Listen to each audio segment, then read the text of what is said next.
우리은행 횡령 사고에 대한 금융당국의 검사 결과가 오늘 나왔습니다. 횡령액이 당초 판단했던 600억 원이 아니라 700억 원에 달하는 것으로 드러났습니다. 신용훈 기자 나와 있습니다. 신 기자, 횡령액이 어디서 늘어난 겁니까? 일단 뭐 당초 우리은행 최초 조사 당시에는 614억 원 정도였지 않습니까? 그때 당시에는 대우 일렉트로닉스 매각 대금, 계약금만 이제 조사 결과가 나왔었는데 이번에 금감원 검사 결과 출자 전환 주식을 횡령한 점이 포착이 됐고요. 또 여기에 더불어서 대우 일렉 공장 매각 대금을 또 횡령한 게 포착이 돼서 총 횡령 금액이 697억 3천만 원을 횡령한 것으로 파악이 됐습니다. 8년 동안 8차례에 걸쳐서 횡령을 했다는 건 굉장히 좀 주도 면밀하고 계획적으로 좀 진행이 됐다 이런 예상이 드는데 네. 지금 어떤 자금들이 정확히 횡령이 된 겁니까? 일단 횡령 자금은 크게 세 가지로 나눠볼 수가 있겠는데요. 우리은행이 보유하고 있던 A사의 출자 전환 주식 43만 주, 당시에 이제 이 시가가 23억 5천만 원 정도였는데 이걸 횡령을 했고요.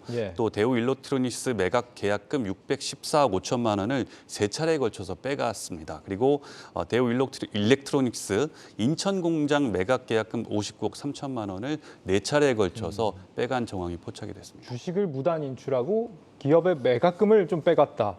이게 직원 한 명이 할 수 있는 일인가 싶기도 한데요. 이게 어떤 식으로 가능했던 겁니까? 사실 이 검사 결과를 좀 보게 되면 황당한 일입니다. 누구나 할 수 있는 그런 일이고 누구나 알 수 있었을 법한 일인데 일어났거든요.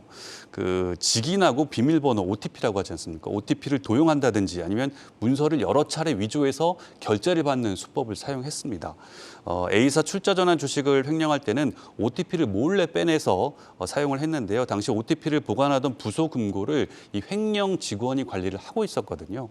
자기가 관리하던 금고에서 OTP 꺼내서 팀장이 없을 때 무단 결제를 본인이 하게 됩니다.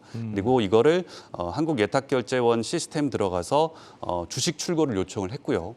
또 당시 예탁원을 직접 방문해서 실물 주식을 수령한 뒤에 이 주식을 동생 계좌로 넣습니다. 그리고 무단 일출한 주식은 해당 분을 매입한 뒤에 감쪽같이 빼내지 않은 것처럼 위조를 하기도 했고요. 주식을 인출한 뒤에 다시 매입을 했다, 채워 넣었다 이런 얘기인가요? 맞습니다. 일부 금액, 횡령 금액을 사용해서 다시 주식을 매입해서 그 통장 잔고를 좀 채워놓은 것으로 파악이 되고 있습니다. 직접 예탁원을 찾아가기까지 했다. 이 정도면 뭐 고의적이기만 한 게 아니라 굉장히 과감하다 이런 생각도 드는데요. 사실 뭐 이 사건이 일어난 게 2012년 6월에 이루어졌는데요. 이 과감성은 그 이후에 더 대담해지는 것으로 나타나고 있습니다. 2012년 10월쯤에 첫 번째 횡령이 일어난 지 넉 달 정도 지난 시점에 더 큰 돈에 손을 대기 시작했는데요. 대우 일렉트로닉스 계약금을 횡령하기 시작을 했습니다. 직위를 도용하기도 했고 또 문서를 위조해서 출금 결제를 받기도 했습니다.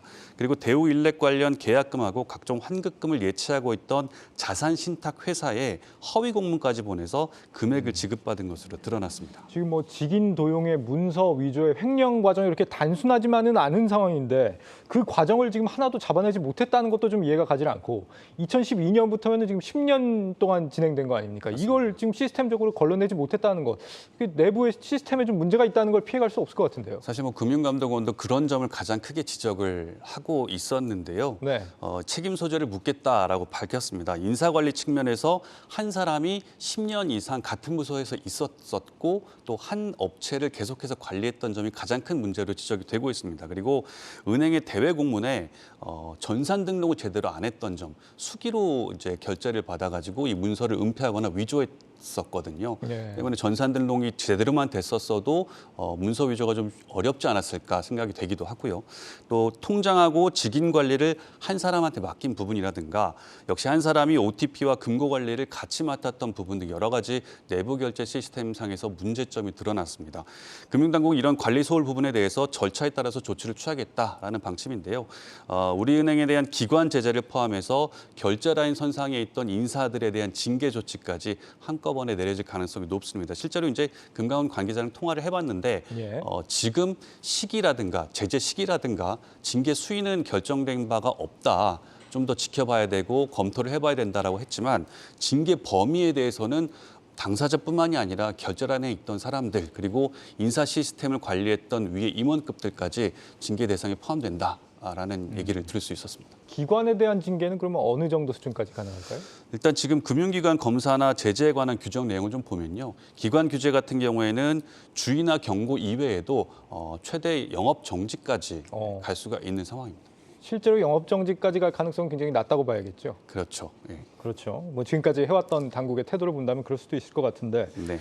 앞으로 그러면 이제 누가 이 관리 문제를 뭐 어떻게 해야 되는지 이런 부분까지 누가 오든 간에 어쨌거나 이걸 좀 다시 재발하는 걸 없애야 될 거 아닙니까? 맞습니다. 시스템적으로 어떻게 바꿔야 됩니까? 사실 뭐 시스템이 이 횡령 사건을 좀 따져봤는데 우리나라뿐만 아니라 미국도 마찬가지고요. 유럽에서도 횡령 사건은 상당히 비일비재하게 일어나고 있었습니다. 예. 근데 우리나라와 다른 점이 여기는 좀 불편하더라도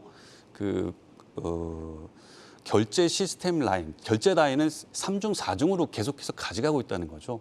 그리고 매일같이 혹은 주기적으로 결제 시스템이 제대로 이루어졌는지를 자체 검사를 하고 있었습니다. 그런 점이 가장 큰 차이점이었는데 예. 은행들이 이제 우리 같은 경우에는 업무 편의를 위해서 결제 라인을 좀 단순화한다든지 관리 주체를 일원화하는 경향이 있는데 이런 관행을 좀 이제는 바꿔야 된다라는 지적들이 나오고 있는 상황이고요. 또 그리고 금융 당국 역시도 규제할 부분에 대해서는 좀 과감하게 규제를 가져가야 된다. 사실 뭐 최근에 핀테크라든지 금융산업 발전 위해서 규제 완화 기조가 상당히 완화하는 기조로 가고 있지 않습니까? 예. 그럼에도 불구하고 금융사고 그리고 이를 예방하기 위한 규제는 좀 촘촘하게 가져가야 된다라는 인식들이 다시금 부상하고 있는 그런 상황입니다. 예, 뭐 일반 기업도 아니고 돈을 다루는 기업에서 이런 일이 일어나는 건 국가적으로도 운명입니다. 이 코리아 디스카운트를 줄이기 위해서라도 서둘러 보완해야겠습니다. 신용훈 기자였습니다.